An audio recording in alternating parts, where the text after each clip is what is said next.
Winston Churchill, their voice that defied the darkness. There are voices that echo across history. Voices that rise in our darkest hours, not with fear, but with fire. Winston Churchill was such a voice.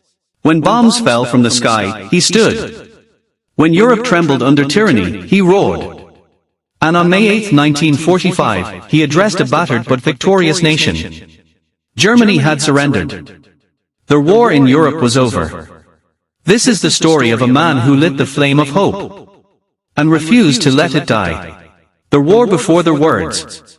Before he delivered victory, he delivered defiance. Winston Churchill became Prime Minister in May 1940. Britain stood alone. Nazi Germany had conquered Poland, France, Norway, and more. The Blitz began, London burned for 57 nights. But Churchill didn't flinch.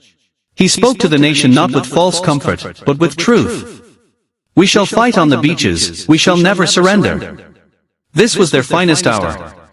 I have nothing to offer but blood, toil, tears, and sweat.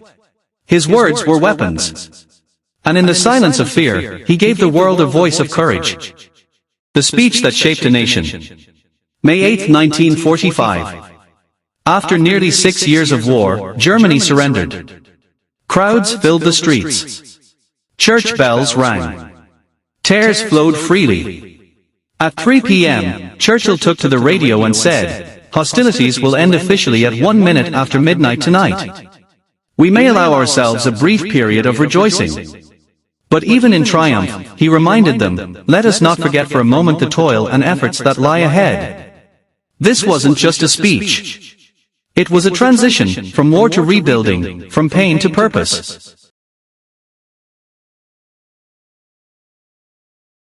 Winston Churchill was more than a wartime leader. He was a mirror to the human spirit, flawed, complex, unbreakable. He taught us that words can be weapons. His speeches weren't just morale, they were armor. He reminded us that leadership means standing alone if necessary. When others wanted peace with Hitler, he refused. He proved that failure is not final. He had been voted out before, criticized, ignored. But when history called, he answered. He showed that resilience isn't soft. It's forged in bombs, in loss, in blood-stained maps.